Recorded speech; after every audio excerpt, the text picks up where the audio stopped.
Israel Iran युद्ध को लेकर इस वक्त की बड़ी खबर। इजराइल ने किया ईरान पर बड़ा हमला। इजराइल ने तेहरान पर कर दी बमबारी। बैलिस्टिक मिसाइल केंद्र पर किया हमला। आईडीएफ की तरफ से बताया गया है कि परमाणु ठिकानों को निशाना बनाया गया है। इराक ने अपना एयर बेस किया बंद। इजराइल ने देश भर में इमरजेंसी घोषित की। न्यूक्लियर साइट पर ड्रोन और मिसाइल से हमला किया गया है। जी हां, आपको बता दें, इजराइल ने ईरान पर हमला कर दिया है। इजरायली सेना ने ईरान की राजधानी तेहरान में बमों से हमला किया है। इसके अलावा इजराइल ने ईरानी आर्मी के ठिकानों और उसने न्यूक्लियर ठिकानों पर हमला किया है। इजराइल ने शुक्रवार सुबह कहा कि उसने ईरान पर हमला किया है। ईरानी मीडिया ने बताया कि तेहरान में विस्फोटकों की आवाज सुनाई दी गई। इजराइल ने कहा कि वो तेहरान द्वारा मिसाइल और ड्रोन हमले की आशंका में आपातकाल की स्थिति घोषित कर रहा है। इजराइल के एक सैन्य अधिकारी ने कहा कि इजराइल दर्जनों परमाणु और सैन्य टारगेट पर हमला कर रहा है। इजराइल के प्रधानमंत्री बेंजामिन नेतन्याहू ने कहा कि इजराइल ने ईरान के लिए परमाणु बम बना रहे वैज्ञानिकों पर भी हमला किया है। इस हमले के बाद इराक ने अपने एयरबेस को बंद कर दिया है। अब इराक के सभी एयरपोर्ट बंद हैं। कहीं भी विमानों की आवाजाही नहीं हो रही है। द टाइम्स ऑफ इजराइल के मुताबिक इजरायली हमले के बाद ईरान ने राजधानी के मुख्य अंतर्राष्ट्रीय हवाई अड्डे इमाम खोमैनी पर उड़ानें निलंबित कर दी हैं, क्योंकि तेहरान के आसपास जोरदार धमाके सुनाई दिए हैं। द टाइम्स ऑफ इजराइल के अनुसार ईरान के केंद्रीय प्रांत इस्फहान के नातांज शहर में विस्फोटकों की आवाज सुनाई दी गई है, जहां एक परमाणु स्थल जो है वो भी स्थित है। द टाइम्स ऑफ इजराइल ने ये जानकारी ईरानी सरकार की टीवी की रिपोर्ट के आधार पर दी है। जानकारी के मुताबिक नतांज में जोरदार विस्फोटों की आवाज सुनी गई, जहां मुख्य यूरेनियम संवर्धन सुविधाओं में से एक स्थित है। ईरान के पास फोर्डो और नतांज में 2 भूमिगत परमाणु साइट है। ईरान के सरकारी समाचार पत्र नूर न्यूज ने पुष्टि की है कि शुक्रवार की सुबह तेहरान के उत्तर पूर्व में धमाके की सूचना मिली है। 2 अमेरिकी अधिकारियों ने रॉयटर्स से पुष्टि की है कि इजराइल ने ईरान में हमले किए हैं और स्पष्ट रूप से कहा है कि इसमें अमेरिका की कोई भागीदारी या सहायता नहीं थी। इजराइल की ओर से किए गए इस हमले के बाद मध्य पूर्व के टेंशन में अभूतपूर्व वृद्धि हुई है। इस हमले पर इजरायली सेना ने बयान जारी किया है। आईडीएफ ने कहा है कि कुछ समय पहले राजनीतिक नेतृत्व से निर्देश के बाद आईडीएफ ने ईरान के परमाणु कार्यक्रम पर हमला करने के लिए उच्च गुणवत्ता वाली खुफिया जानकारी के आधार पर एक पहले तय सटीक और संयुक्त आक्रमण शुरू किया, और यह ईरानी शासन द्वारा इजराइल के खिलाफ जारी आक्रामकता के जवाब में किया गया है। कुछ ही समय में दर्जनों आईएएफ जेट ने पहला चरण पूरा कर लिया, जिसमें ईरान के अलग अलग क्षेत्रों में परमाणु लक्ष्यों सहित दर्जनों मिलिट्री टारगेट पर हमले शामिल किए गए थे। जी आपको बता दें, बड़ी खबर है, इजराइल ने ईरान पर बड़ा हमला किया है और इजराइल दावा कर रहा है कि इससे ईरान को काफी बड़ा नुकसान हुआ है। अब देखना होगा कि ईरान इसका कैसे पलटवार करता है। Moments ago, Israel launched Operation Rising Lion, a targeted military operation to roll back the Iranian threat to Israel's very survival. This operation will continue for as many days as it takes to remove this threat. For decades, the tyrants of Tehran have brazenly, openly called for Israel's destruction. They've backed up their genocidal rhetoric with a program to develop nuclear weapons. In recent years, Iran has produced enough highly enriched uranium for 9 atom bombs. 9. In recent months, Iran has taken steps that it has never taken before. Steps to weaponize this enriched uranium. And if not stopped, Iran could produce a nuclear weapon in a very short time. It could be a year, it could be within a few months, less than a year. This is a clear and present danger to Israel's very survival.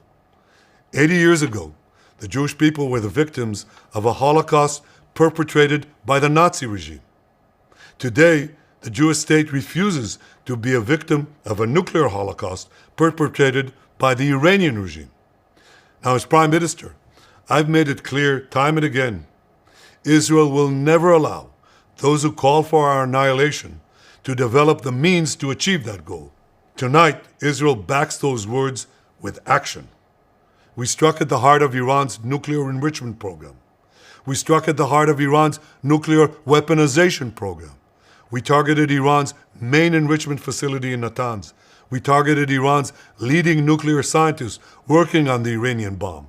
We also struck at the heart of Iran's ballistic missile program. Last year, Iran fired 300 ballistic missiles at Israel.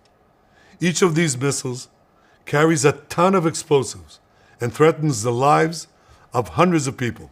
Soon, those missiles could carry a nuclear payload, threatening the lives not of hundreds, but of millions. Iran is gearing up to produce 10,000 of those ballistic missiles within 3 years. Now just imagine 10,000 tons of TNT landing on a country the size of New Jersey. This is an intolerable threat. It too must be stopped. Iran is now working on what it calls the new plan to destroy Israel. You see, the old plan failed. Iran and its proxies tried to encircle Israel with a ring of fire and to attack us with the horrible attack of October 7th. But the people of Israel, the soldiers of Israel, rose like lions to defend our country. We crushed Hamas, we devastated Hezbollah, we hit Iranian proxies in Syria and Yemen. And when Iran directly attacked us twice last year, we struck back inside Iran itself. Yet in defending ourselves, we also defend others. We defend our Arab neighbors. They too have suffered from Iran's campaign of chaos and carnage. Our actions against Iran's proxy Hezbollah led to the establishment of a new government in Lebanon and the collapse of Assad's murderous regime in Syria. The peoples of those two countries now have a chance for a different future, a better future. So too do the brave people of Iran, and I have a message for them. Our fight is not with you. Our fight is with the brutal dictatorship that has oppressed you for 46 years. I believe that the day of your liberation is near.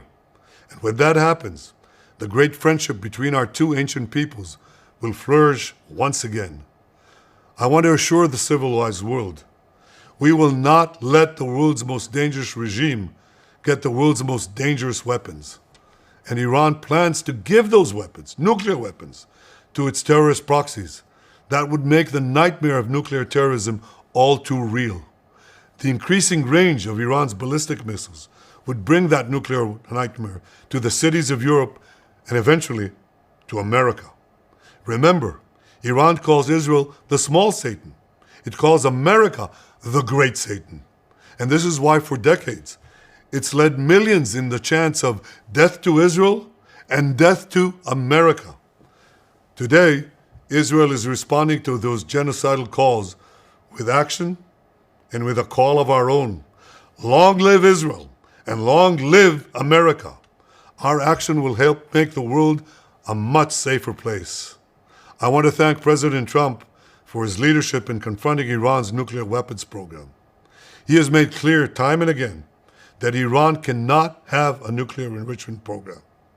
Today, it is clear that Iran is just buying for time. It refuses to agree to this basic requirement of peaceful nations. That is why we have no choice but to act, and act now. The hardest decision any leader has to make is to thwart a danger before it is fully materialized. Nearly a century ago, facing the Nazis, a generation of leaders failed to act in time. They were paralyzed by the horrors of World War I. They were determined to avoid war at all costs, and they got the worst war ever. They adopted a policy of appeasement. They closed their eyes and ears to all the warning signs.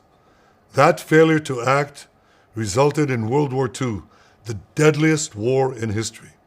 It claimed the lives of 60 million, including 6 million Jews, a third of my people.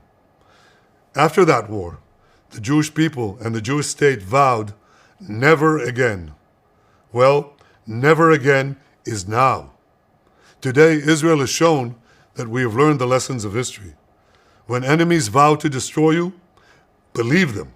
When enemies build weapons of mass death, stop them. As the Bible teaches us, when someone comes to kill you, rise and act first. This is exactly what Israel has done today. We have risen like lions to defend ourselves. Over 3,000 years ago, Moses gave the people of Israel a message that has steeled their resolve ever since. Be strong and courageous, he said. Today, our strong and courageous soldiers and people stand together to defend ourselves against those who seek our destruction. And by defending ourselves, we defend many others and we roll back a murderous tyranny. Generations from now, history will record that our generation stood its ground, acted in time, and secured our common future. May God bless Israel. May God bless the forces of civilization everywhere. Thank you.